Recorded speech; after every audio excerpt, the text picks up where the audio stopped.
E aí, gente, tudo bem? Como é que estamos? Aquele salve, salve de sempre, né? Aqui com o professor JJ, na nossa aula de História do quinto ano. E aquela dica de sempre, eu sempre falo isso, tanto no início da aula como no final. Perdeu alguma aula? Pede o link lá ao seu professor para assistir, sobretudo as minhas aulas, né? Que eu sei que vocês adoram aí, que vocês gostam. Então pede o link, você baixa no seu celular, assiste a hora que você quiser, no local que você quiser, tá bom? E o detalhe de sempre. Gente, não pode perder nenhuma aula, porque as aulas, elas são sequenciadas. O que eu quero dizer com isso? Elas seguem um conteúdo, então um conteúdo é relacionado ao outro. Se você perde uma aula, no conteúdo seguinte, já vai ficar complicado para você entender. Beleza? Então vamos lá para a nossa aula de hoje? E hoje nós vamos falar sobre Piauí, continuar falando sobre o Piauí, só que hoje de uma forma bem interessante. Vamos ver o tema da nossa aula de hoje? Patrimônio piauiense, nossas artes, nossas memórias. Quando a gente fala em artes, a gente sempre pensa e relaciona logo com alguma pintura, certo? Com algum tipo de música. Não, arte não é só isso. Isso também é arte, ok? Mas não é só isso quando a gente vai falar aqui, como a gente vai falar aqui, sobre o Piauí e sobre suas artes. Vamos falar um pouco da história, de como essas artes elas são importantes para a preservação da nossa memória. E quando a gente fala de memória, a gente já falou sobre isso em outras aulas anteriores, a gente está falando também sobre a nossa capacidade de lembrar. E essas lembranças nos fazem repensar naquilo que nós fizemos, de bom ou de errado, certo? De modo que a gente possa, agora no presente, continuar fazendo o que a gente fez de bom e consertar aquilo que a gente fez de errado, para que no futuro a gente erre menos, ok? Nossa habilidade, reconhecer a importância das memórias registradas ao longo do tempo no território piauiense para a construção do seu patrimônio histórico. E lembra que nós já falamos sobre patrimônio histórico, tá? Eu até dei um exemplo do que é patrimônio. Ou seja, patrimônio é algo que você acumula, ok? Algo que você acumula e de repente você precisa aí distribuir, ok? Bom, aí eu trouxe uma leitura para a gente poder, digamos assim, explanar melhor, para a gente poder entender melhor esse conteúdo, ok? Vamos lá? Como sempre, vocês leem daí, está na tela, vou colocar na tela. Eu vou ler e vocês vão acompanhar comigo, beleza? Aí a gente lê junto, porque, como eu sempre digo, nós estamos conectados. Vamos lá. O título, Guilherme Augusto Araújo Fernandes. Esse é o título. É o nome do personagem da história, tá? De um dos personagens da história. Vamos lá, então? Bom, tá vendo esses colchetezinhos aí? Tá vendo aí? Bom, acredito que o professor de português ou a professora de português já deve ter falado para vocês o que significa isso, né? Ou seja, significa que antes desse parágrafo já existia outros parágrafos, ok? Então, a gente está falando aí de parte do texto. Vamos lá, então. Guilherme Augusto foi visitar Dona Antônia e deu a ela, um por um, cada objeto de sua cesta. Então, ela começou a se lembrar. Ela encostou uma das conchas no ouvido e lembrou da vez que tinha ido à praia, de bonde, há muito tempo, como sentira calor com suas botas de amarrar. Ela jogou a bola de futebol para Guilherme Augusto e lembrou do dia em que se conheceram e de todos os segredos que haviam compartilhado. E os dois sorriram e sorriram, pois toda a memória perdida de Dona Antônia tinha sido encontrada por um menino que nem era tão velho assim. Ok? Esse é um texto da Cláudia Carvalho Neves, né? Publicado lá no livro, um livro chamado Mundo Amigo. É um livro de história, histórias contadas. E o seguinte, vamos voltar aqui, para a gente poder lembrar, tá? Vamos explicar melhor. Guilherme Augusto Araújo Fernandes é um menino da idade de vocês. Então, ele resolveu pegar alguns objetos, tá? das lembranças da Dona Antônia e colocou numa cesta. Então, fotos, fotografias, portas-retratos, livros, alguma coisa que lembrasse, tá? Fizesse ela lembrar. Então, ele levou e chegou lá na frente dela, Dona Antônia, e foi entregando um por um. E na medida que ela ia pegando os objetos, ela ia lembrando daqueles objetos e do tempo que ela vivenciou com aqueles objetos, ok? É como se você pegasse um álbum de foto, um álbum de fotografia, que hoje a gente tem no celular, e você fosse passando, tá? Isso vai acontecer com vocês. Hoje, você pode, digamos assim, pedir à sua mãe ou ao seu pai, que eles devem ter muita foto de vocês quando era bebê, certo? Crescendo, fazendo alguma estripulia, ok?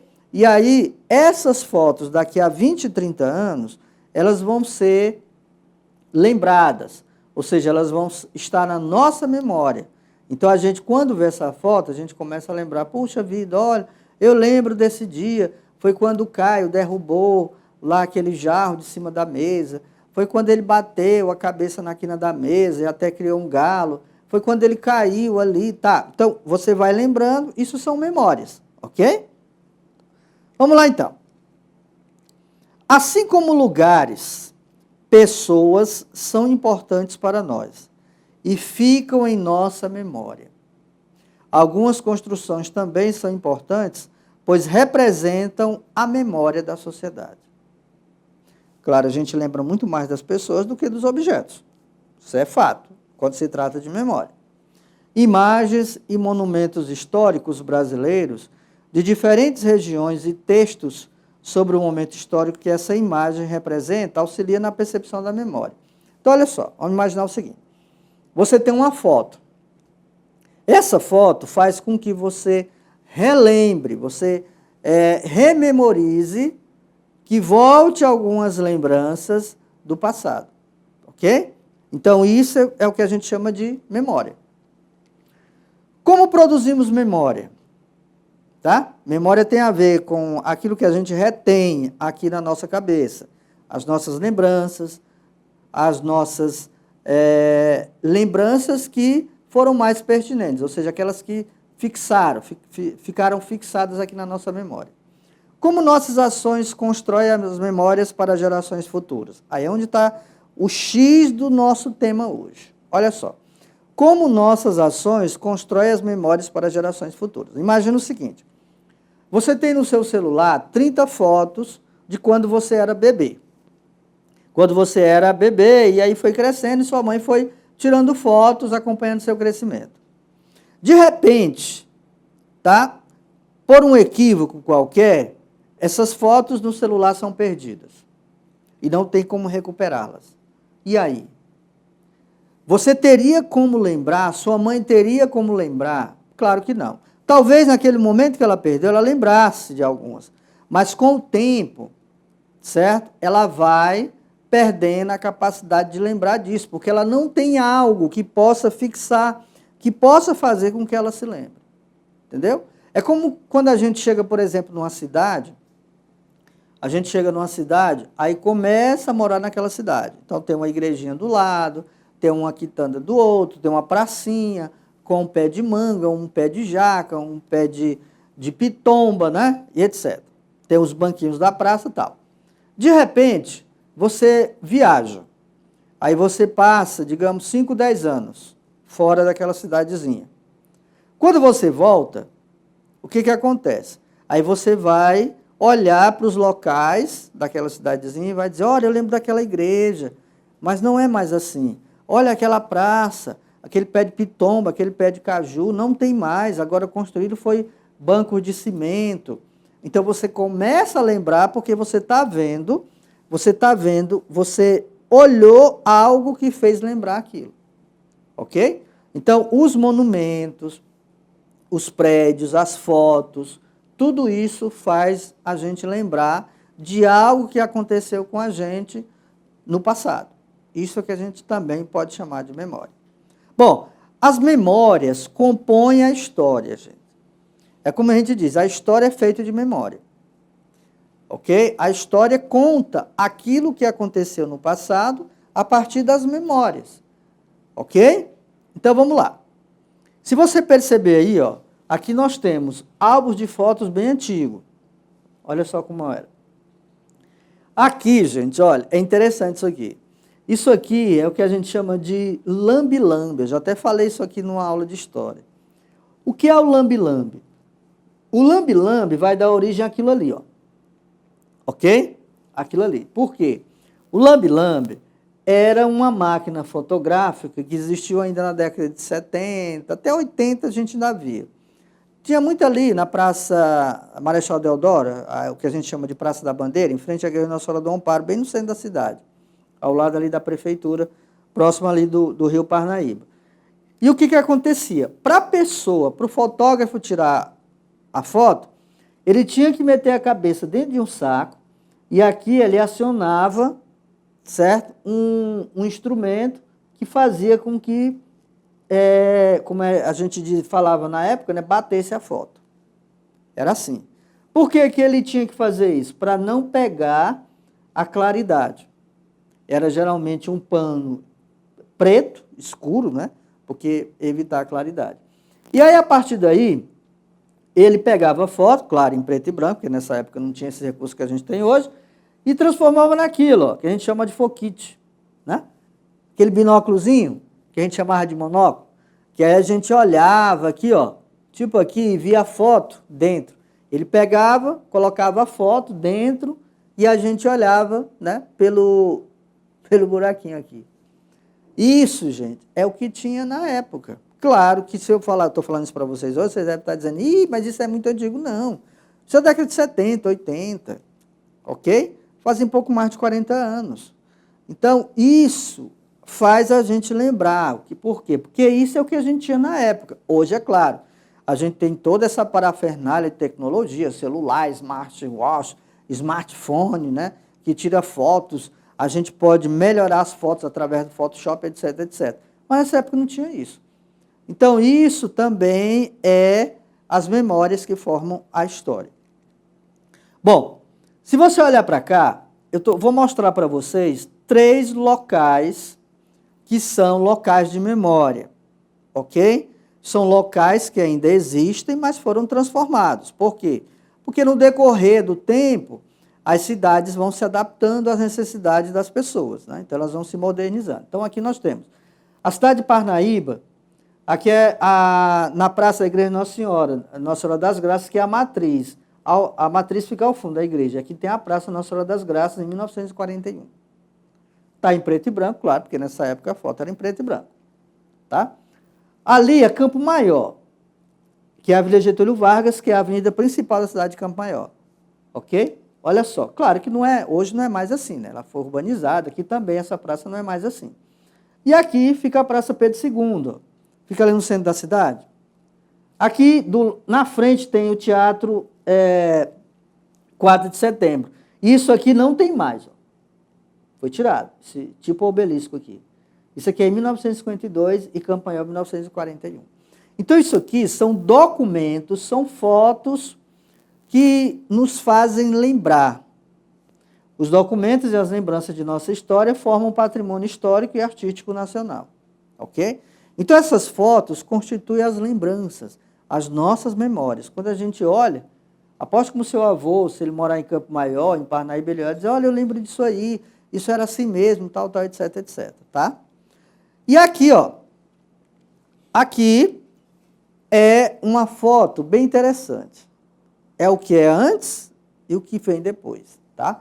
Se você olhar para cá, isso aqui é no passado. Essa foto aqui são com crianças e alguns adultos. Professores, professoras e crianças. Olha as vestimentas como eram.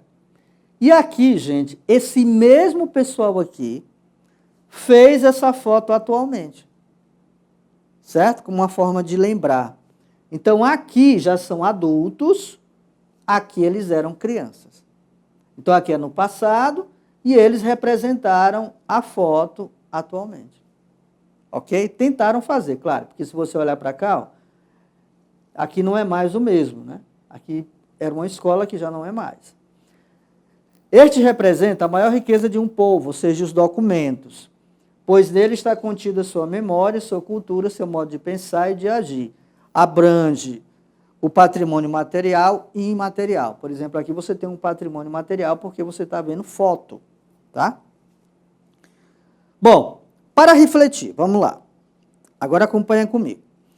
Qual momento as pessoas dessa cidade, região ou país estavam vivendo quando essas esculturas, pinturas, fotografias foram feitas? Aqui, por exemplo. Qual foi o momento? Qual a importância das memórias para a preservação do nosso patrimônio histórico? Gente, é extremamente importante, eu sempre falo isso, que nós preservemos as nossas memórias, o nosso patrimônio, tá? E aí é onde entra, porque o seu avô, a sua avó, ele é um patrimônio histórico vivo, porque ele já vivenciou coisas que vocês não vivenciaram, que os pais de vocês não vivenciaram, ok?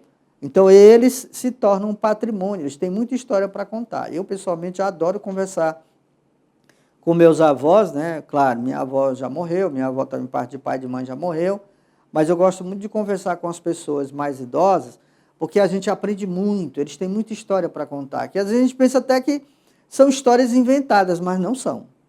São histórias reais, algumas eles aumentam, outras não, mas são histórias reais, que fazem parte do nosso patrimônio. Bom, aqui, ó, eu trouxe para vocês um local, aqui em Teresina, que constitui, digamos assim, a sede do patrimônio histórico, a sede onde fica localizado as nossas memórias, ok? Do nosso Brasil e do nosso Estado. Onde é isso aqui? É o Museu do Piauí, a chamada Casa Odilon Nunes. Fica ali, próximo do Mercado Velho, né, na Praça da Bandeira. Ali era a casa da família Odilon Nunes, que foi um grande escritor, um grande poeta piauiense, tá? E lá fica a sede do Museu do Piauí. E aqui tem uma sala chamada a Sala do Brasil Imperial. Então aqui, por exemplo, você vai encontrar pratos, cerâmicas, penteadeiras, mesas, as roupas que foram usadas ainda no Brasil Imperial, ok? Então, isso constitui o que a gente chama de patrimônio histórico, mas também é um patrimônio vivenciado e é memória.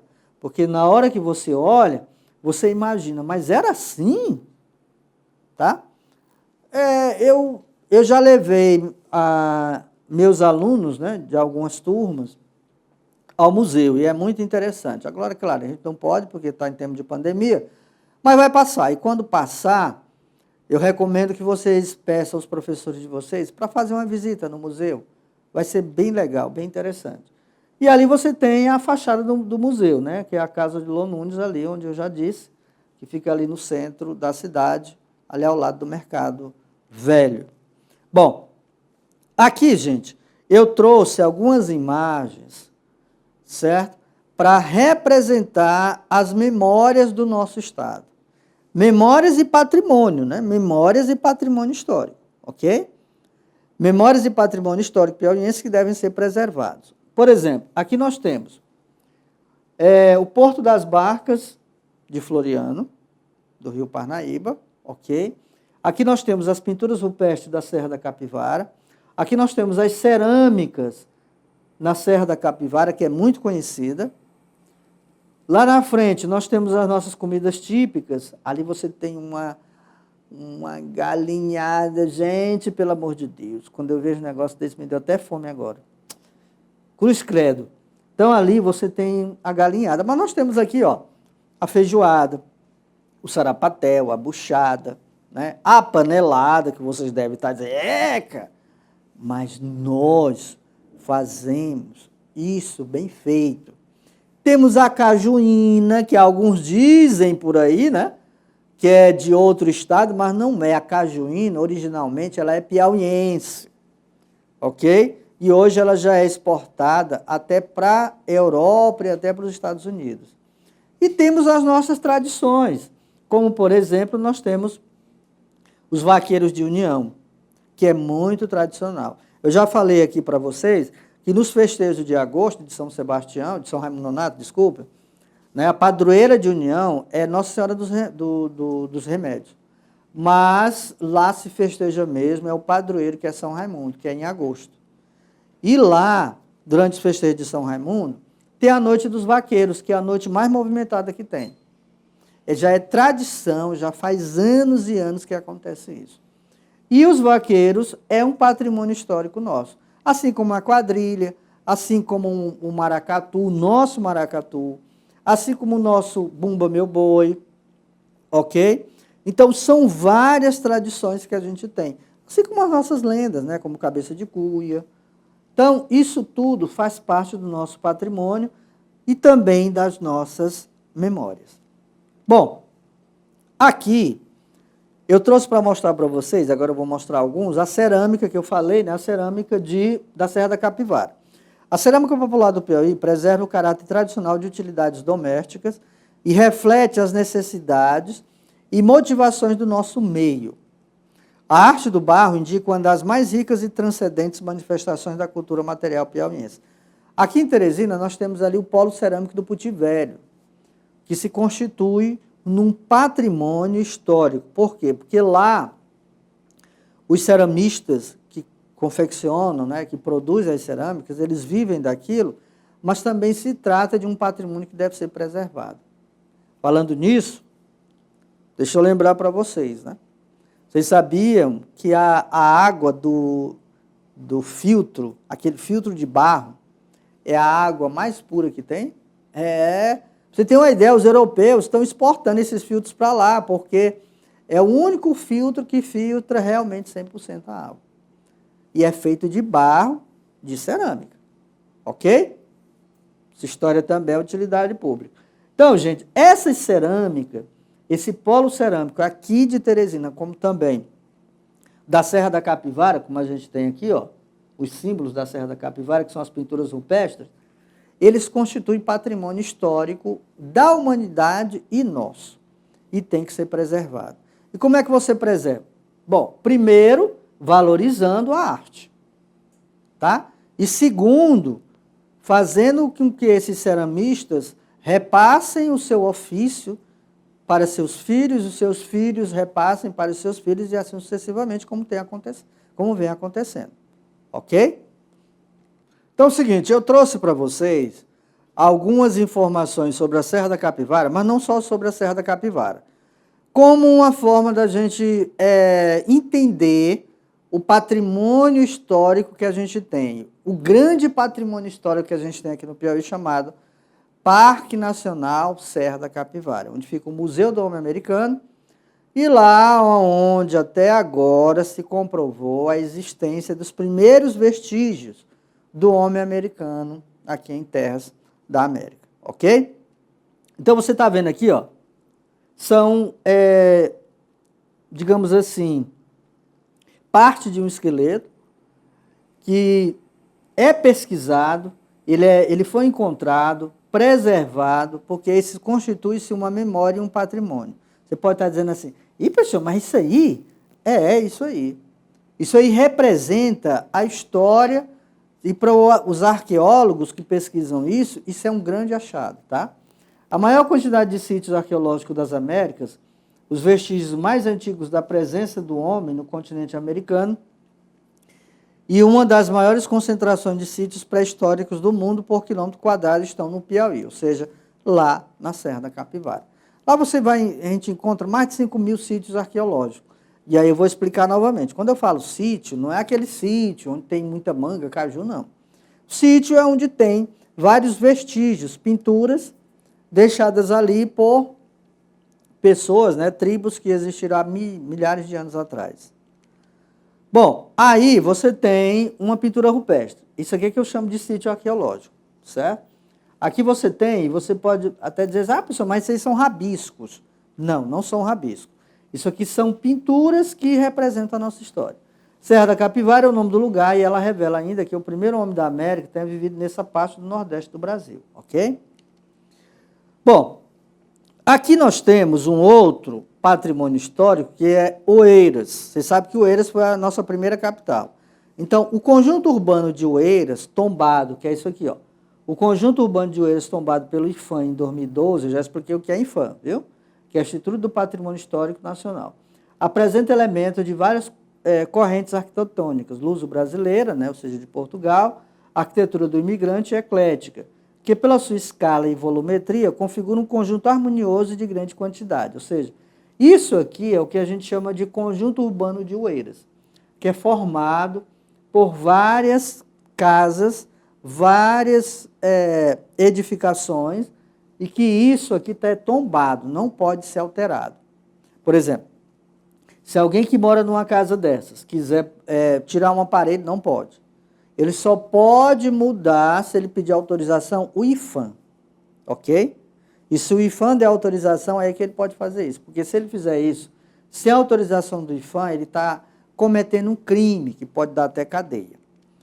E aqui nós temos novamente o Oeiras, e aí um pouquinho da sua história, né? O Oeiras foi a primeira capital do Piauí entre 1939 e 1940. A partir da segunda metade do século XX, acompanhando o fenômeno da urbanização, experimentado pelo Brasil inteiro, a cidade viu sua malha urbana ampliada, segundo no sentido oeste, em uma configuração de linhas retas e quarteirões regulares. Se você já andou em Oeiras, ela parece um quadradozinho, né? Uma cidade que parece um quadrado. As ruas são tudo assim bem medida, né?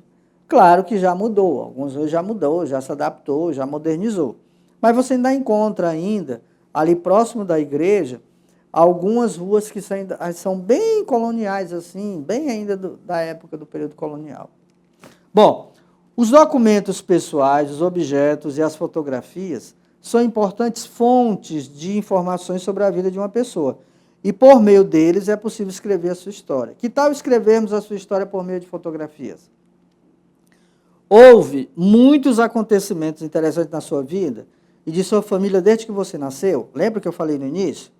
Vamos criar um álbum de memória desses acontecimentos? O que você pode contar de história de sua família? Isso é um desafio que eu estou propondo para vocês. De vocês fazerem isso, levantarem fotografias, prepararem um álbum com toda a sua trajetória de vida. Ok? E aí, gente, olha só. A gente chega aqui, o nosso desafio hoje é esse aqui, tá? O que eu quero que vocês façam? Veja bem, você deve estar estranhando porque não tem aquele quadro como desafio. Mas é porque eu alterei hoje para vocês fazerem o seguinte. O que você vai fazer? Que tal escrevermos a sua história por meio de fotografias? Ok? Vamos lá. Houve muitos acontecimentos interessantes na sua vida e de sua família desde que você nasceu. Vamos criar um álbum de memória desses acontecimentos? Então, o que você vai fazer? Você vai pegar na sua casa, falar com sua mãe, com seu pai, que eles devem ter fotos suas, quando bebê, quando criança e tal. Então, você vai pegar e montar um álbum, tá? Montar um álbum a partir das datas, dos anos. A sua mãe e seu pai sabem disso. Então, você pega lá a fotografia, tá lá, sei lá, 2000, certo? No caso de vocês, né, que deve ter 11 anos, então você deve ter nascido aí por volta de 2001, né? 2001 não, né? Então, vê lá a data. Então, você vai colocando lá as datas e vai fazendo um álbum. Esse é o desafio que eu quero que vocês façam. Depois você tira uma foto, mostra lá para o seu professor, sua professora, ele vai dar o okzinho e você pode trocar figurinhas lá com seus colegas, se você quiser, né? Porque de repente você pode olhar para a foto e não quero não, porque essa foto está muito feia, certo? De repente você não quer, fica para você mesmo. Mas faça o álbum com as fotos e colocando o ano. A sua mãe e seu pai sabem disso. Então você vai ter que ter a colaboração do seu pai e da sua mãe. Fez o álbumzinho, você pode fazer no seu caderno, no caderno de desenho, ok? Faz o álbum, coloca lá, tira uma foto e manda para o seu professor. Beleza? Então, gente, a gente encerra por aqui, tá? Essa aula de hoje. Espero que vocês tenham gostado. É muito bom ter vocês aqui. Assistam as aulas, baixem no seu celular para que você possa assistir a hora que você quiser. Tudo bem? Tchau, tchau. E a gente se vê.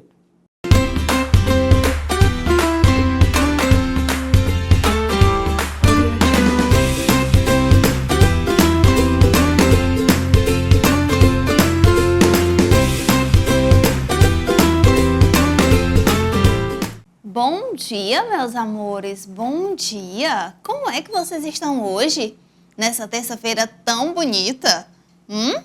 Eu desejo que estejam todas e todos muito bem, que tenham acordado radiantes e que hoje seja um dia abençoado para cada um e cada uma de vocês.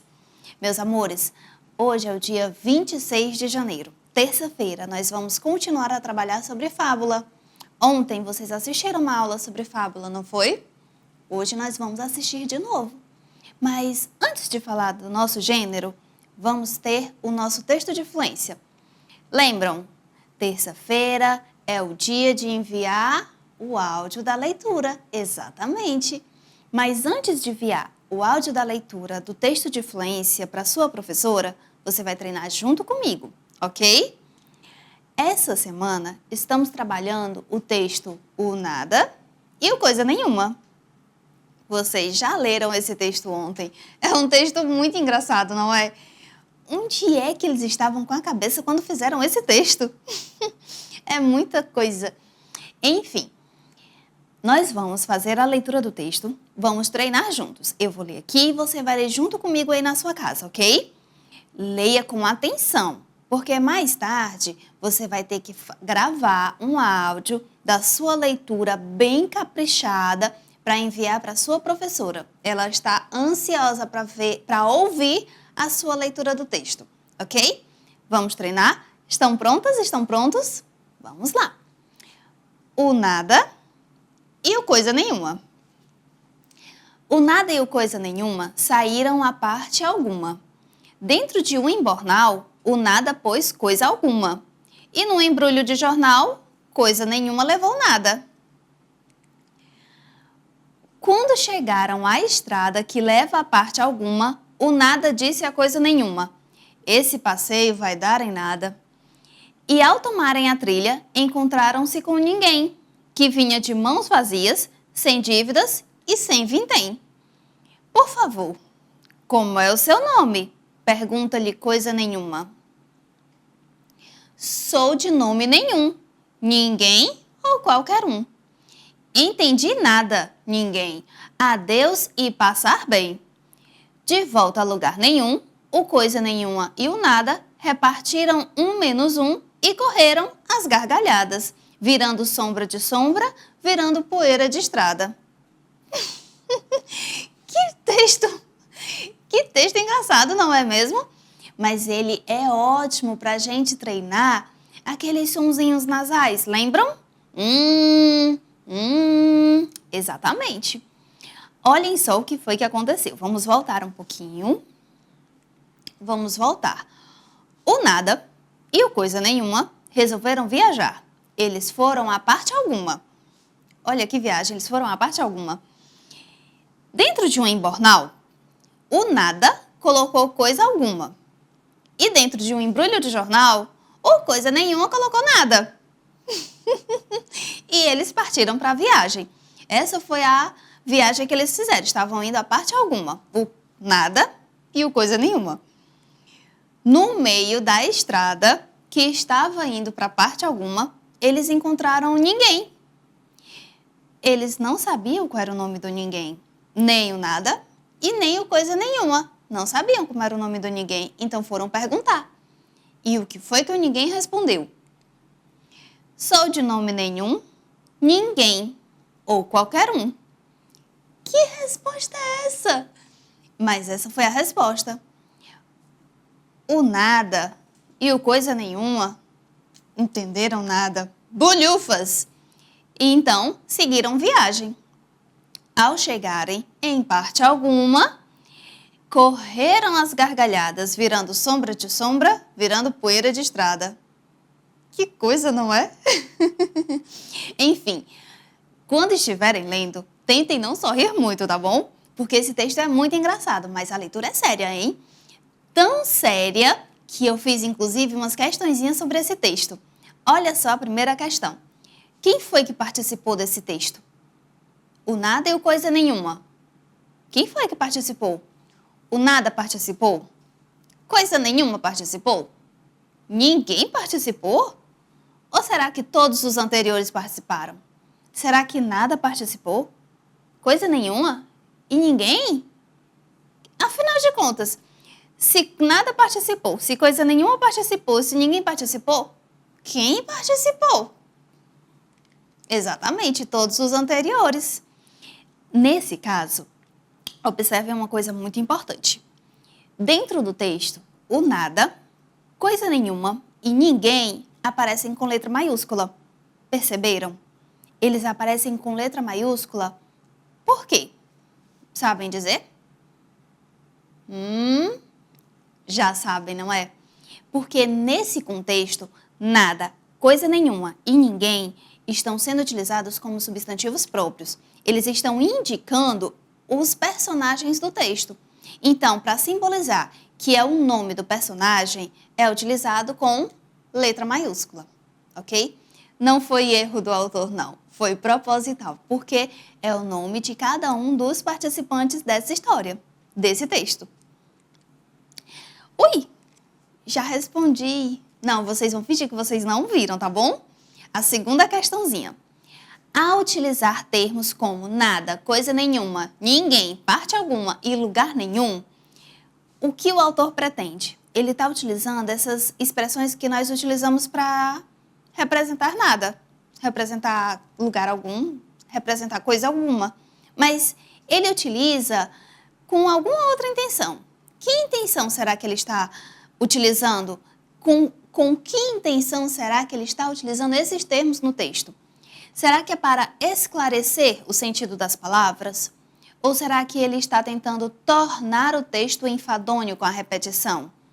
Será que ele está brincando com as palavras e os seus sentidos? Ou será que ele não pretende coisa alguma? Ele está utilizando só por utilizar mesmo? Porque ele não tinha mais nada melhor para fazer? O que vocês acham? Ele utiliza muito nada, coisa nenhuma, ninguém, parte alguma, lugar nenhum. Isso tudo juntando significa nada. Então, por que ele está utilizando essas palavras? O que vocês acham? Será que é para esclarecer o sentido delas? Que, na verdade, elas significam a mesma coisa, que não significa nada ao mesmo tempo? Ou será que ele está tentando tornar o texto mais enfadonho para as pessoas? Ou será que ele está brincando com o sentido dessas palavras? Ou talvez ele não pretenda coisa alguma e escreveu só por escrever? Essa ficou fácil, porque eu já tinha dado a resposta, não é? Ele está utilizando essas palavras na intenção de brincar com essas palavras e com os sentidos delas. Quando ele faz essa brincadeira, o texto acaba se tornando mais engraçado, mais interessante e chama mais a atenção do leitor, para que nós tenhamos vontade de ler o texto até o final, ok? Ou seja, quando ele utiliza coisa nenhuma, o nada e o coisa nenhuma, encontraram ninguém a caminho de parte alguma e quando chegaram em lugar nenhum, eles viraram sombra de sombra, poeira de estrada. Isso torna o texto mais interessante e dá vontade da gente ler e reler, não é?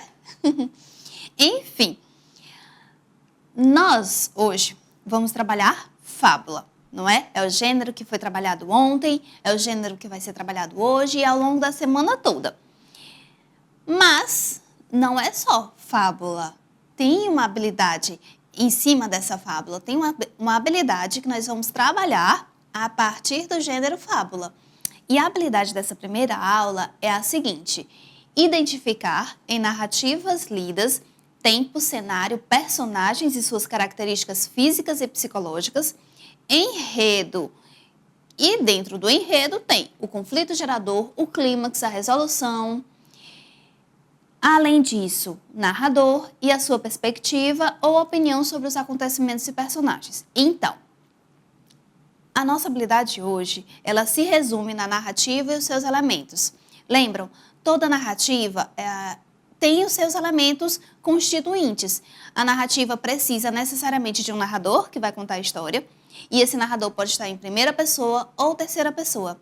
A primeira pessoa é quando o narrador participa da história. Lembram disso? O narrador, personagem. Quando o narrador está em terceira pessoa, ele é um narrador observador. Perfeito. Observador porque ele apenas conhece a história, ele não participou. Não participa do relato. Ele só está relatando, ok? Além disso, toda narração precisa de um cenário, precisa de personagens, precisa de um enredo. E o enredo tem os seus momentos, que são a situação inicial, o conflito gerador ou complicação, o clímax e a resolução ou desfecho, ok? Que são os momentos da história. O momento do começo, o momento da complicação, ou seja, do aumento da tensão na hora que realmente começa a história, na hora que aparece o conflito gerador da história, o clímax, que é o momento auge, é o ponto alto da história, e a resolução, que é o desfecho dela, que é quando o conflito gerador é resolvido, ok? Enfim, já que estamos trabalhando com o gênero fábula, nada mais lógico do que trazer uma fábula para vocês, certo?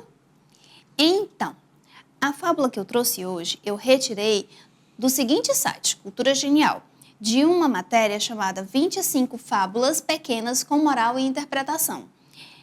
Essa matéria foi escrita pela Carolina Marcelo. Ela reuniu várias fábulas e foi contando e interpretando. Eu retirei apenas uma fábula que eu achei muito interessante e eu espero que vocês gostem desse site e trouxe para vocês, ok? Ela não vai estar bem igualzinha do jeito que está no site, porque eu modifiquei para fins didáticos, ou seja, eu modifiquei um pouquinho para a nossa aula, tá bom? Para a gente poder trabalhar a habilidade de hoje. Mas, caso queiram, podem visitar o site, podem ver as outras fábulas que ela colocou nessa matéria dela, ok? Então, a fábula que eu trouxe hoje é o Sapo e o Poço. Olha só o sapinho ali. Ele está muito despreocupado, né? Não combina muito com a história. O que será que vai acontecer? Vamos ver? Eu espero que vocês gostem. Prestem atenção, porque tem muita pergunta sobre ela, hein? O sapo e o poço. 2 sapos viveram em um pântano até que um verão muito violento secou tudo. Já entendemos que não é só um sapo, não é? Ela colocou o sapo para ser mais generalista, mas na história vão aparecer 2 sapos. Esses sapos viviam em um pântano até que um verão muito violento secou tudo. Verão é aquela estação do ano em que o sol fica mais forte, em que nós temos mais calor, que nós sentimos mais calor.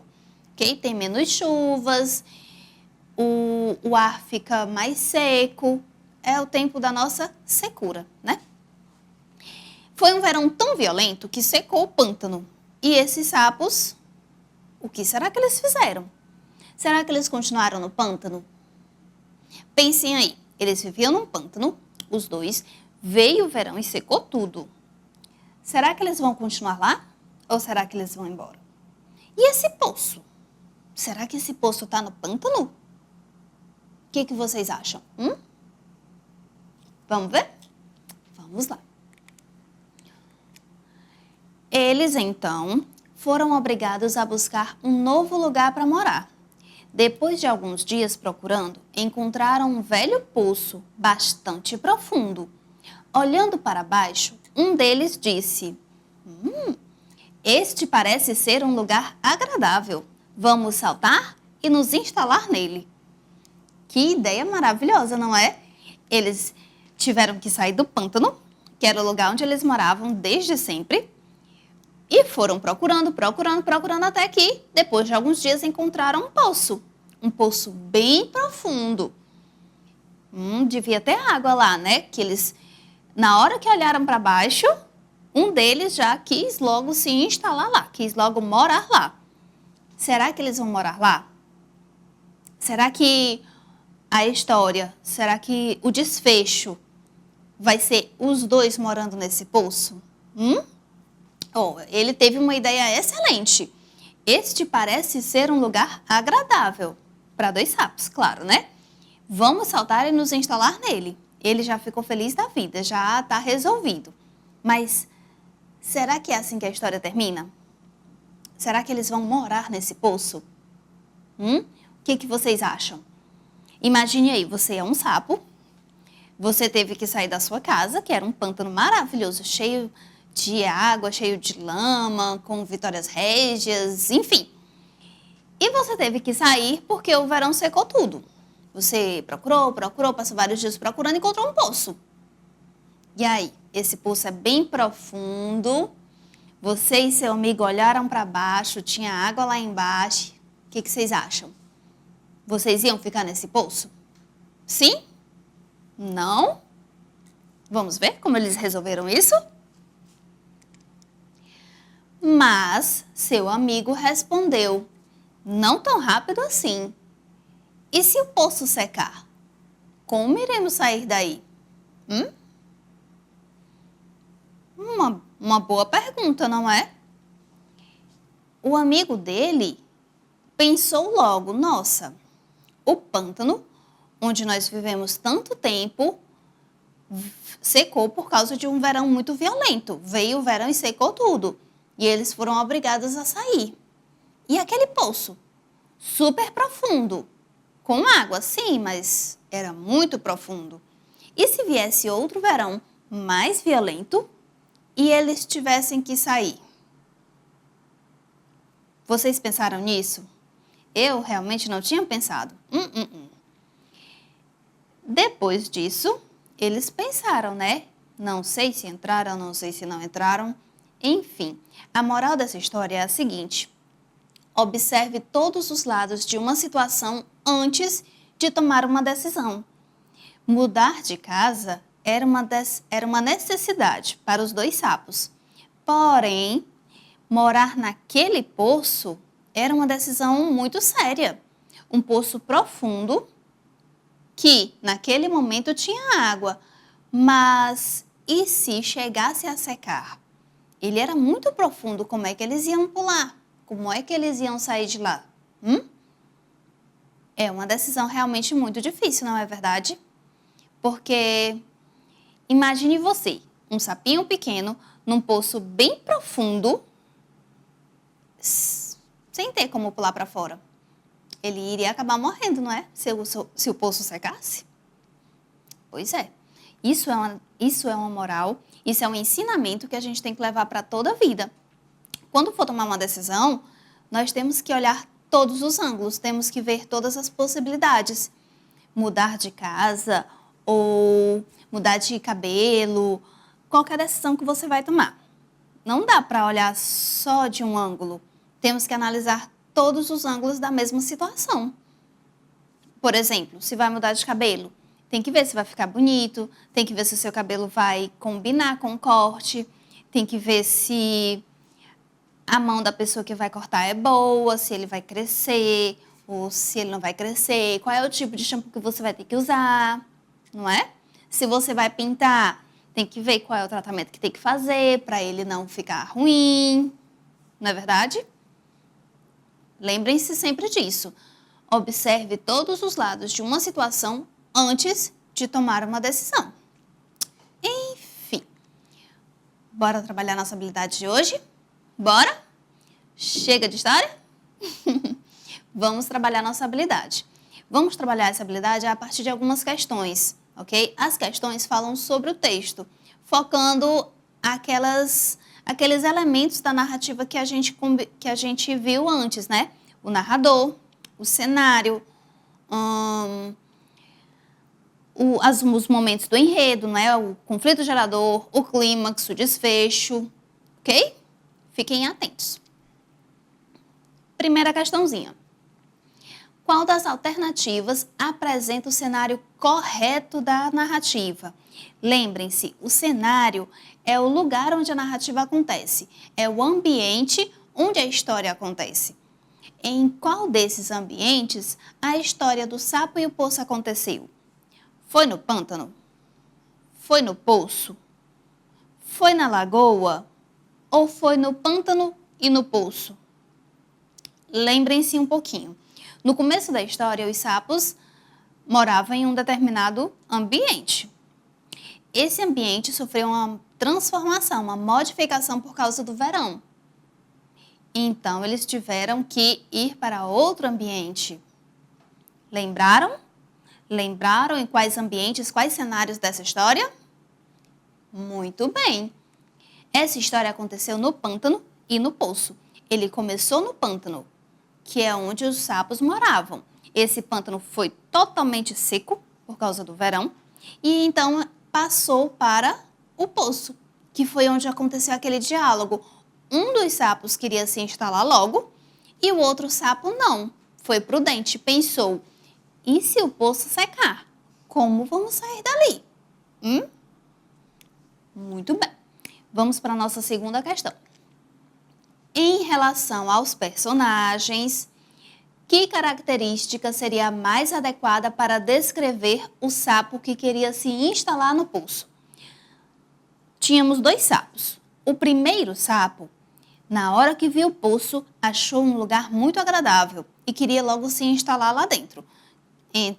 Queria pular para dentro do poço e se instalar lá, porque era um lugar agradável. Já o outro sapo parou e pensou, não, mas e se o poço secar? Como vamos sair de lá? A questão quer saber exatamente o seguinte, em relação aos personagens, nós temos esses 2. Que característica seria mais adequada para descrever o primeiro, aquele que viu o poço, achou um lugar agradável e queria se instalar? Ele poderia ser caracterizado como habilidoso? Ou esse sapo poderia ser caracterizado como prudente? Ou talvez ele seja impulsivo? Ou seria melhor chamá-lo de desastrado? Qual dessas características define melhor a personalidade do primeiro sapinho? Vocês já sabem, não é? Vocês já sacaram, já mataram essa questão, não foi? Muito bem. Ele é impulsivo, porque na hora que ele viu o poço, ele se encantou pelo poço e ele já queria pular lá dentro e fazer dali a casa dele. Mas ele não pensou nas outras possibilidades. Quem pensou nas outras possibilidades foi o personagem da terceira questão. Em relação ao sapo que questionou como eles sairiam do poço, caso ele secasse, que característica seria mais adequada para descrevê-lo? O primeiro sapinho foi descrito como imprudente, como impulsivo, não é? Porque na hora que ele viu, ele já teve um impulso de adotar aquele lugar como a casa dele. Mas o segundo sapinho parou e questionou. E se o poço secar? Como nós vamos sair de lá? Que característica, qual dessas características seria mais adequada para descrevê-lo? Poderíamos chamá-lo de habilidoso? Ou poderíamos chamá-lo de prudente? Ou talvez ele também fosse impulsivo? Ou seria melhor chamá-lo de desastrado? Qual dessas 4 características melhor define o nosso segundo sapinho? Habilidoso, prudente, impulsivo ou desastrado? Já responderam, não foi? Eu sei que vocês são muito inteligentes. Meu 5º ano é uma turma nota 10. E assim, passou sozinho. E assim como o segundo sapinho foi super prudente porque ele pensou, ele viu as outras possibilidades, ele pensou pelos outros ângulos, o 5º ano também é muito inteligente e prudente porque pensou exatamente como o sapinho. E se secar? Como é que eles vão sair do poço? E o 5º ano pensou, se ele fosse impulsivo, será que ele teria pensado? Habilidoso, será que ele teria pensado? Não. Quem pensa em todas as possibilidades são os prudentes, assim como o nosso sapinho. Ele parou e se questionou. E se secar? Agora sim, 4ª questão. Tinha passado sem eu ver. Que trecho abaixo apresenta o conflito gerador do enredo da narrativa?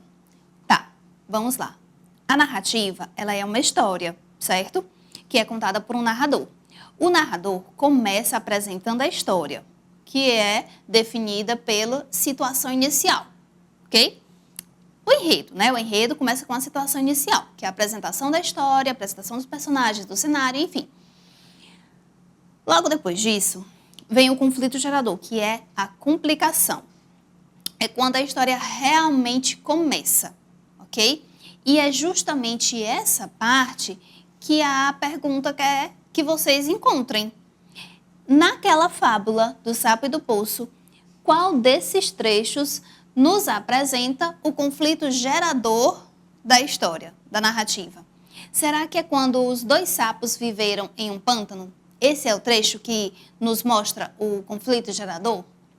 Ou será que é o trecho um verão muito violento secou tudo? Ou talvez encontraram um velho poço? Ou talvez mais seu amigo respondeu?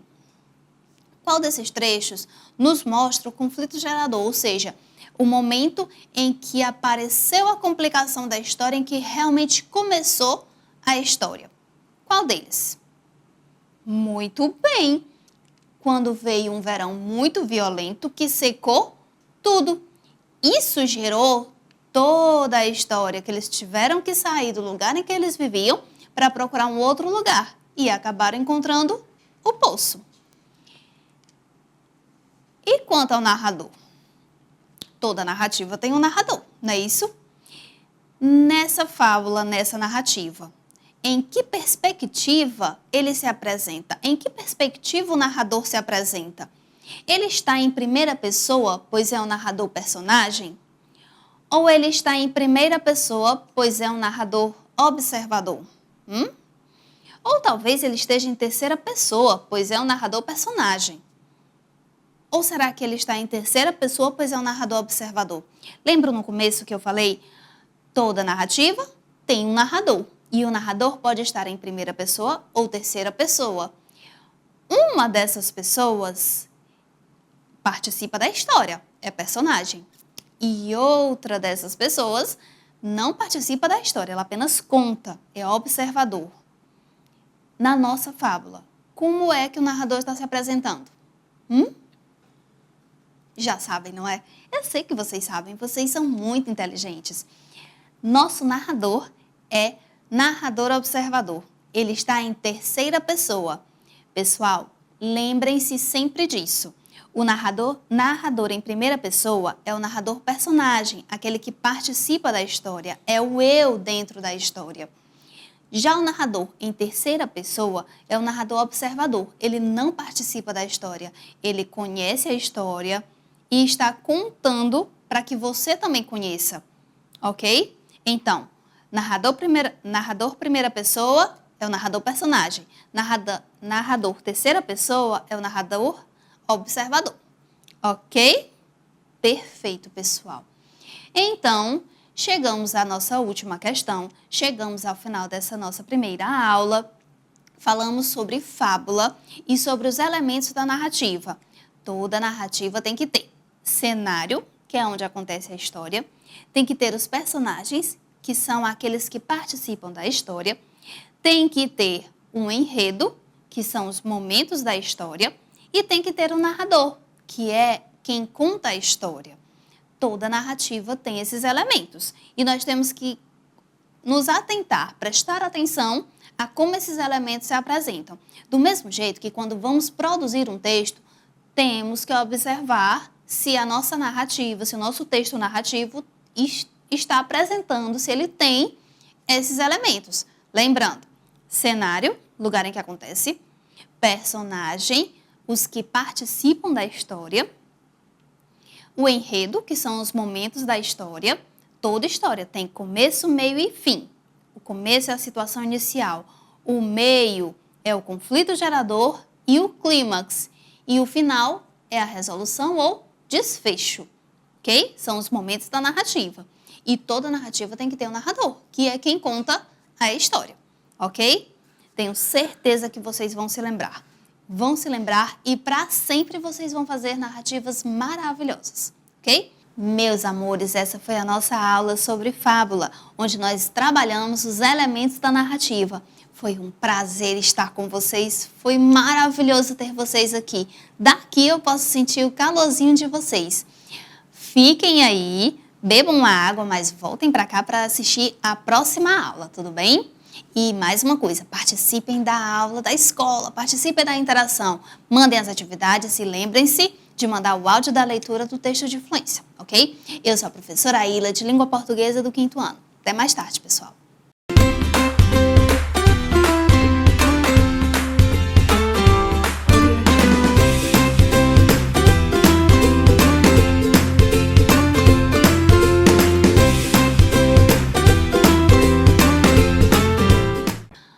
Olá, meus amores, estamos de volta. Eu sou a professora Aida e vamos continuar com a nossa aula de língua portuguesa. Meus amores, na primeira aula nós falamos sobre fábula, certo? Os elementos da narrativa dentro de uma fábula, não é? Nós falamos sobre cenário, sobre personagens, falamos sobre narrador, sobre o enredo, certo? Agora, nós vamos continuar com fábulas, só que com uma outra habilidade. Mas, antes de trabalhar a habilidade, eu quero compartilhar com vocês uma fábula que eu achei muito interessante, com uma lição perfeita para a nossa vida inteira, ok? Eu espero que vocês gostem, eu espero que prestem atenção, porque é uma lição muito boa mesmo, hein? A fábula que eu trouxe é uma fábula, já disse, né? O texto que eu trouxe agora, para a gente apreciar na nossa leitura de leite de hoje, se chama O Ladrão e o Cão de Guarda. Eu retirei esse texto também do site Cultura Genial. Esse site é ótimo, pessoal. Visitem, caso vocês queiram ler várias histórias interessantes. Só que não foi daquela mesma matéria, daquela mesma autora, não. Eu retirei essa fábula da matéria As 13 Melhores Fábulas com Moral, de Rebecca Fuchs. Ela fez a matéria e colocou várias fábulas dentro dela. Eu achei essa excepcional e a retirei para compartilhar com vocês. Caso vocês visitem o site, vão observar que o texto não está exatamente igual. Por quê? Eu modifiquei o texto para a nossa aula, para trabalhar a nossa aula de hoje, ok? Enfim, chega de lenga-lenga e vamos à nossa história. O Ladrão e o Cão de Guarda. Observam na imagem. O que vocês imaginam? O que será que vai acontecer? Será que o ladrão vai adotar o cão de guarda? Ou será que o cão de guarda vai adotar o ladrão como filhote dele? O ladrão tem uma carinha assim, meio de criança, né? Ou será que, deixa eu ver, será que o ladrão vai desistir de assaltar a casa, vai pegar o cão de guarda e os dois vão viajar para algum lugar? Será? O que vocês acham? Pensem aí, o que será que vai acontecer? Ou será que, na verdade, o cão de guarda vai proteger a casa de um jeito que o ladrão vai morrer de medo e vai embora? O que vocês acham? O que será que vai acontecer nessa história? Já pensaram nas possibilidades? Vamos ver se vocês estão certos? Vamos ver se alguma das possibilidades que eu imaginei está certa? Bora lá! O Ladrão e o Cão de Guarda. Um ladrão queria roubar uma casa, mas deparou-se com um cão que com seus latidos o impedia. O ladrão lançou um pão para tentar amansar o cão, mas este lhe disse: "Bem sei que me dás este pão para que eu me cale e te deixe roubar a casa, e não porque gostes de mim. Mas é o dono da casa quem me sustenta toda a vida. Não vou deixar de ladrar enquanto não for embora, ou até que ele acorde e venha te afugentar. Não quero que este pão me custe morrer de fome o resto da vida." Olha que discurso interessante que esse cão teve. Eu vou ler de novo, porque ele é uma lição para a nossa vida inteira, gente. O ladrão foi tentar assaltar uma casa. Quando ele chegou lá, tinha um cão de guarda enorme latindo, impedindo que ele assaltasse aquela casa, que ele roubasse aquela casa. E aí, o ladrão, achando que estava sendo muito esperto, achando que era super inteligente e muito malandro, jogou um pão para o cachorro, achando que dessa forma iria amansar o cachorro, que ele ia ficar mansinho para que o cachorro deixasse o ladrão entrar na casa. Só que ao invés disso, o cachorro, olha só, este lhe disse. Quando ele diz, mas este lhe disse, ele está falando do cachorro. O cachorro disse para o ladrão. E olha o que foi que o cachorro disse para o ladrão. "Bem sei que me dás este pão para que eu me cale e te deixe roubar a casa, e não porque gostes de mim. Olha a compreensão que o cachorro teve da atitude do ladrão. Ele entendeu que o ladrão deu pão para que ele se calasse e que deixasse ele entrar em casa, roubar as coisas da casa. Ele não estava dando pão porque gostava dele, e sim para o cachorro se calar e deixar o ladrão seguir com as suas intenções. E o cachorro continuou. Mas é o dono da casa quem me sustenta toda a vida. Não vou deixar de ladrar enquanto não for embora, ou até que ele acorde e venha te afugentar. Que sabedoria que esse cachorro tem. Ele entendeu que quem sustenta ele é o dono da casa, não é o ladrão. Não é um pão que vai sustentá-lo, mas sim a ração, a comida que o dono da casa dá. Toda a vida, que me sustenta toda a vida. Não vou deixar de ladrar enquanto não for embora.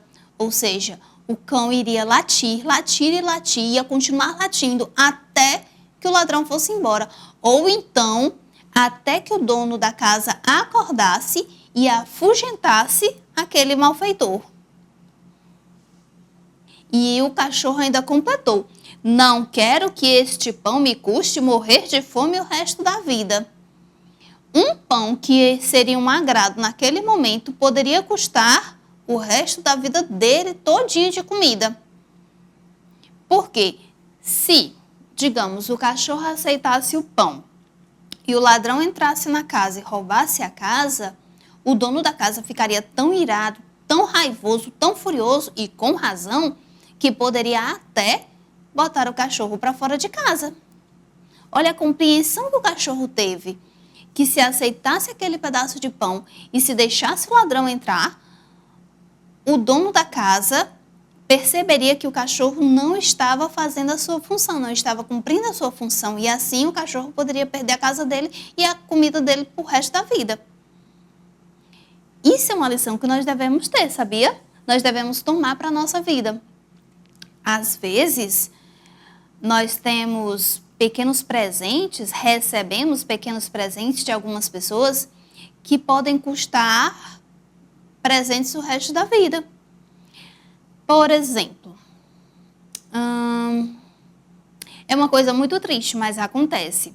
Às vezes, na porta da escola, tem aquelas pessoas que estão oferecendo um bombom diferente, oferecendo um pirulito diferente, algo diferente, está oferecendo de graça, disse que pode lhe dar vários outros se você aceitar aquele, se você fizer um favor para aquela pessoa. Só que isso é como se fosse o pão que o ladrão estava dando para o cachorro. Às vezes, tem umas pessoas na porta da escola que dizem assim: vem cá, coleguinha, prova aqui esse pirulito, prova aqui esse chiclete. Se você gostar, eu posso te dar outros. Mas essas pessoas são que nem o ladrão que ofereceu um pão para o cachorro. Pode custar um resto da vida inteira. O resto da vida inteiro. Pode custar uma vida feliz por causa de um presente, de um momento. A lição que nós devemos aprender, eu não vou dizer exatamente agora, porque tem muito a ver com uma questão que nós teremos na frente. Mas, por enquanto, eu posso lhes dizer o seguinte: esse cachorro, esse cão, quando ele entendeu que é o dono da casa que o sustenta e é o dono da casa que ele tem que defender e atender, e não ladrão, ele compreendeu que, às vezes, alguns presentes não são bem-vindos, eles não são bons, na verdade, para a nossa vida. São presentes nocivos. Por quê? Por causa de um momento, de um presentinho, você pode perder uma vida inteira de felicidade. É o que acontece quando algum colega, alguém, aceita um presente suspeito, aceita um bombom suspeito, aceita fazer um favor suspeito. Leve isso para a sua vida inteira. Quando tiver assim, uma pessoa diferente na frente da escola oferecendo algo, pense, esse presente pode custar a minha vida inteira. Isso tem muito a ver com a nossa primeira questão. Qual das alternativas abaixo apresenta uma moral adequada para a fábula? Observem que naquela fábula eu não coloquei a moral, porque eu queria que vocês pensassem, que lição nós podemos aprender com aquele cachorro? Eu até já falei, não é?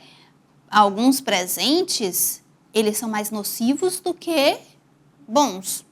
Eles podem representar a perda de uma vida inteira, que nós devemos ter cuidado com os presentes que nos dão. As pessoas suspeitas, né? Presentes suspeitos. Mas, enfim, em relação à nossa fábula, que moral seria mais adequada? Cão que ladra não morde? O cão ladra por medo e não por valentia? Mais vale um pássaro na mão do que dois voando? Ou que devemos pensar a longo prazo, sem nos enganarmos pelo prazer imediato? Gente, isso tá muito na cara, não tá? Eu até já falei, não é?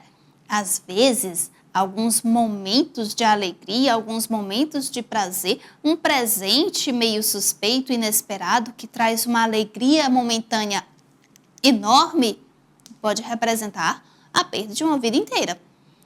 Pode representar a perda de uma família, representar a perda das oportunidades da vida. Então, a moral mais adequada para aquela fábula e o resumo dessa nossa discussão, dessa nossa interpretação, é que devemos pensar a longo prazo.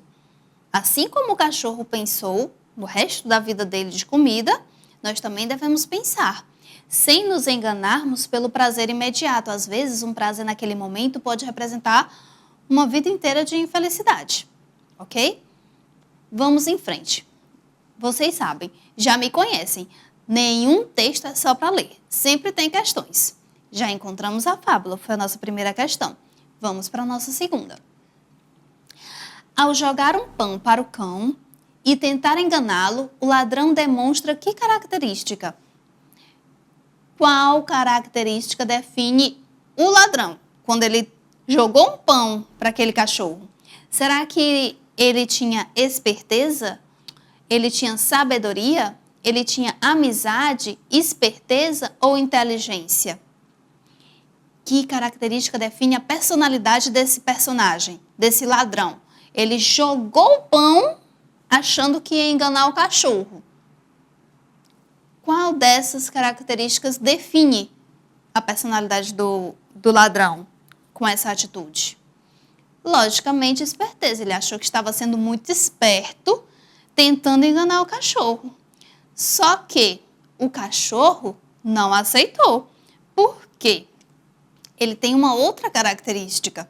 O cachorro tem uma característica dele também. E na nossa terceira questão, nós vamos identificar que característica é essa. Quando ele recusa o pão, ele está demonstrando o quê? Ele está demonstrando imprudência, tolice, prudência ou superioridade.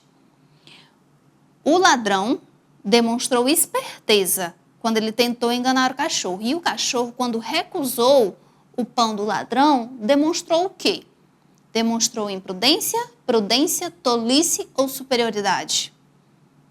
Lembram-se daquele sapinho? Do segundo sapinho da fábula lá da primeira aula?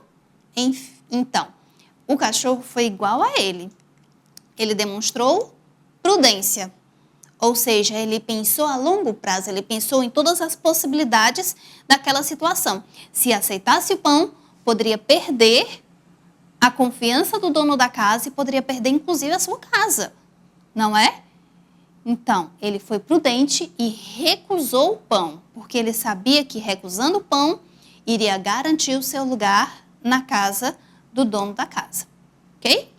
Então, mas hoje, nós vamos trabalhar fábula não apenas por ser fábula, e sim porque a nossa habilidade tem muito a ver com a fábula. Nós vamos trabalhar estabelecer relação causa-consequência entre parte e elementos do texto. Essa é a nossa habilidade de hoje. Ou seja, o que a gente vai entender hoje? que, numa história, os fatos são interdependentes. Quando nós estabelecemos essa relação de causa-consequência, ou seja, uma parte da história vai influenciar outra parte, ou seja, por causa de um acontecimento no começo da história, o final se dá daquela forma. Enfim, as partes da história são interdependentes, ou seja, uma coisa leva a outra. E é essa relação de causa-consequência que nós vamos trabalhar hoje, em cima do gênero fábula. E eu trouxe uma fábula que eu achei impressionante, gente. Eu adorei tanto que eu resolvi compartilhar com vocês. A fábula se chama O Parto da Montanha. Foi retirada do site Refletir para Refletir. Que nome engraçado, né? Refletir para Refletir. E foi modificado para a nossa aula. Ou seja, o que isso significa? Se você quiser acessar essa fábula no site original dela, você vai observar que eu mudei algumas coisinhas para a nossa aula, ok? O Parto da Montanha é o nome. Mas o que será que ele significa? Será que a montanha vai partir? Será que esse parto da montanha significa que ela partiu, saiu do lugar em que ela estava e foi embora? Ou será que esse parto vem de nascimento? Será que ela deu à luz a outra montanhazinha? Será que a montanha estava grávida e deu à luz a uma montanhazinha? O que vocês acham? Será? Vamos ver? Vamos lá. Acompanhe a leitura. É muito bacana essa história. O Parto da Montanha. Há muitos e muitos anos, uma montanha começou a fazer um barulhão, tão alto e diferente como ninguém havia visto ainda uma montanha fazer. As pessoas acharam que era porque ela ia ter um filho. Gente, uma montanha vai ter um filho? Será que essa montanha vai ter mesmo um filho? Será que uma montanha pode ter um filho? As pessoas achavam que sim. A montanha estava fazendo um barulho muito alto, um barulhão tão alto e tão diferente que ninguém tinha visto ainda. Algo totalmente estranho. As pessoas acharam que ela ia ter um filho, de tão estranho que era esse barulho. Será que essa montanha teve um filho? Será que o parto dela foi realmente porque ela estava grávida? Será? Vamos ver, né? Veio gente de longe e de perto e se formou uma grande multidão querendo ver o que ia nascer da montanha. Todos tinham seus palpites.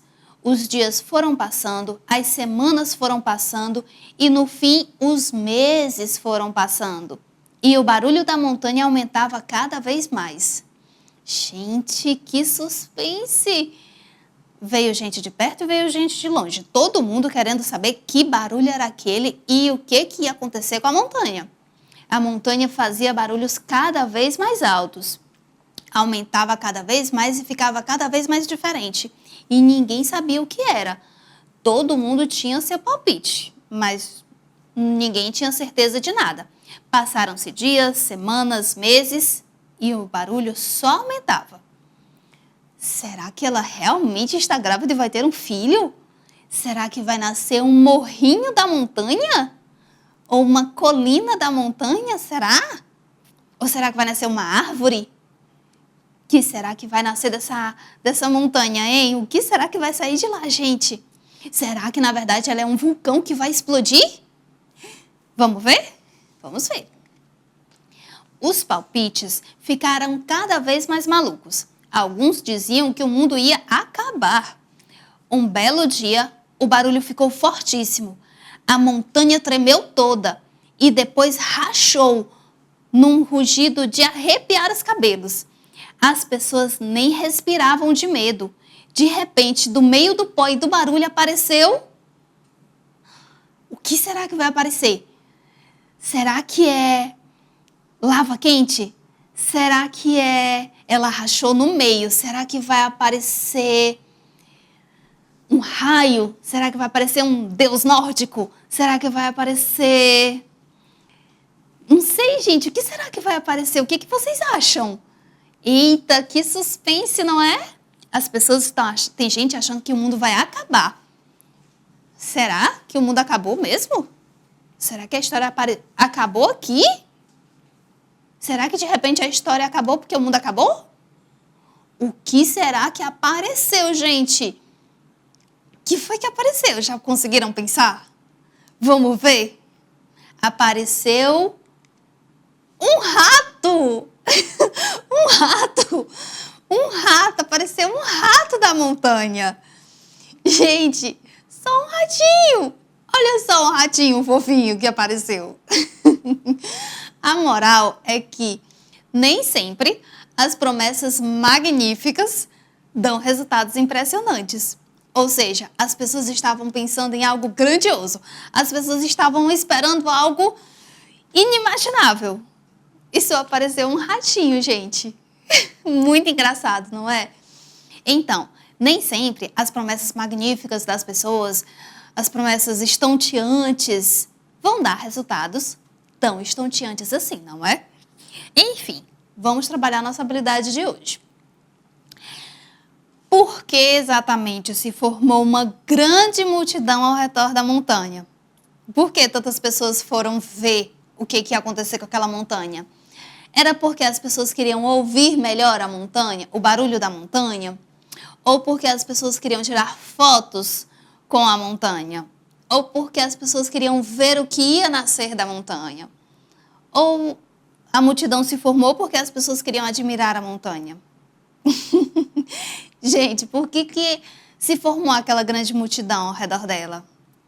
Exatamente, porque as pessoas queriam ver o que ia nascer da montanha. E aí eu pergunto, será que elas estavam esperando um ratinho? Será que elas esperavam esse desfecho tão simples de aparecer um ratinho da montanha? Acho que não, né? E aí eu pergunto, será que essas pessoas se sentiram satisfeitas ao ver o ratinho? Ou será que elas se sentiram meio decepcionadas? Eu nem vou pedir a resposta agora não, tá? Falem essa resposta para a professora de vocês. Digam para ela se vocês ficaram decepcionados ou se ficaram satisfeitos, impressionados com o ratinho que saiu da montanha. Vamos continuar com o trabalho da nossa habilidade. O que causou tanto medo na população que a fez perder o fôlego? Lembram que a população parou de respirar para ver o que ia acontecer? Foi pelo fato do barulho ficar fortíssimo? Ou foi pelo fato da montanha tremer? Ou as pessoas perderam a respiração pelo fato da montanha rachar num rugido? Ou será que foram todas as alternativas? As pessoas pararam de respirar por quê exatamente no meio da história? Por causa do barulho que ficou fortíssimo? Por causa da tremedeira da montanha, que ela começou a tremer? Ou porque a montanha rachou em um rugido alto e forte? Ou será que foi por causa de tudo isso? Exatamente, foi por causa de todas as alternativas acima. Foi o conjunto da obra, pessoal. O barulho fortíssimo, a tremedeira da montanha e o fato dela rachar num rugido alto, tudo isso fez com que a população perdesse o fôlego, parasse de respirar para esperar ver o que ia sair de lá. Mas o que saiu foi só um ratinho, né? Isso mostra o quê? Que as pessoas estavam esperando algo grandioso. E, na verdade, apareceu só um ratinho. Algo muito simples, tá bom? Vamos continuar. Quanto tempo se passou até que o mistério do barulho da montanha se resolvesse? Foram alguns dias? Algumas semanas? Alguns meses? Ou foi imediatamente? Pessoal, quanto tempo demorou para essa montanha dar à luz, para essa montanha realmente dar à luz alguma coisa, para ela parar de tremer e o mistério do barulho ser resolvido? Quanto tempo demorou? Muito bem, demoraram alguns meses. Passaram-se dias, passaram-se semanas, passaram meses e só então a montanha tremeu, o barulho ficou mais alto e ela rachou no rugido, demonstrando que era apenas um ratinho que estava causando tudo aquilo.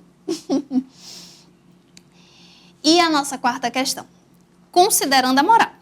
A moral é: nem sempre as promessas magníficas dão resultados impressionantes. O que se pode dizer sobre o final da fábula? Gente, vamos recapitular aqui. A história começou com uma montanha que tinha um barulho muito alto e as pessoas se juntaram, fizeram uma multidão para entender o que era aquele barulho, para ouvir aquele barulho, para saber o que estava acontecendo com a montanha. Passaram-se dias, passaram-se semanas, passaram-se meses, as pessoas tinham todo tipo de palpite. Tinha gente que achava que ela ia ter um filho, algumas pessoas acharam que o mundo ia acabar, algumas pessoas tinham palpites bem malucos. E quando o barulho ficou mais forte, que ela começou a tremer e que ela rachou, saiu apenas um ratinho da montanha. O que isso causou nas pessoas? O que a gente pode dizer desse final? E a moral ainda diz o seguinte, que nem sempre as promessas magníficas dão resultados impressionantes. Gente, o que a gente pode dizer disso? Será que esse final foi o que se estava esperando? Será que a história terminou do jeito que a gente esperava? Ou será que foi tão impressionante que pegou todo mundo de surpresa? O que vocês acham? Eu vou dizer a resposta, mas eu quero que vocês compartilhem o que vocês acharam com a professora de vocês na aula da interação, ok? Manda um zap e diz assim: tia, eu achei que foi um final, nem sei. Digam a resposta que vocês acharem, tá bom? O que nós podemos dizer desse final é que as pessoas esperavam um desfecho grandioso, por causa do grande barulho que vinha da montanha. No entanto, as suas expectativas não foram atendidas, e sim receberam um final muito simples. Isso é uma lição para a nossa vida, porque, às vezes, nós esperamos respostas grandiosas de algumas perguntas, para alguns problemas, mas, na verdade, a resposta é bem simples. Às vezes, nós esperamos um desfecho, um resultado grandioso, impressionante, estonteante, magnífico, mas na verdade o resultado é bem simples. Então, nós temos que aprender que nem sempre tudo se resume em algo grandioso. E às vezes assim, é simples. A gente tem que aprender isso para que não nos decepcionemos com os acontecimentos da vida, ok? Aprendam. Não vamos nos decepcionar. Nem sempre a vida nos dá um resultado magnífico. Às vezes é só um resultado simples. Resumindo nossa aula de hoje. Toda narrativa, gente, toda narrativa apresenta esses elementos: cenário, personagens, tempo, narrador e enredo. Dentro da narrativa... Eita, gente, eu repeti, desculpa. É só um dentro, tá bom? Dentro da narrativa, os acontecimentos são interdependentes. Ou seja, um fato depende de outro fato. Algo que acontece no começo vai definir o final. É isso que traz a coesão aos momentos do enredo, ok? Algo do final depende do começo. E o começo vai definir o final. Ok? E os acontecimentos do meio vão produzir o final. As fábulas sempre trazem um ensinamento ou uma moral no final, tá? Fábulas sempre trazem moral no final, ok? Chegamos ao fim da nossa aula. Foi um prazer estar com vocês. Espero que tenham aprendido. Não vamos nos decepcionar com as respostas da vida, com os resultados. Apenas tenhamos em mente que nem sempre tudo vai se resumir em algo grandioso, ok? Gente, essa foi a nossa aula de hoje de língua portuguesa do 5º ano. Foi um prazer estar com vocês. Eu espero que tenham aprendido os ensinamentos de hoje. Eu espero que levem para o resto da vida a moral de cada uma das histórias que nós lemos. Eu sou a professora Aila, foi magnífico estar com vocês hoje, foi magnífico ter vocês aqui assistindo essa aula comigo. Um prazer, um beijo e um abraço virtual para cada um de vocês. Até a próxima!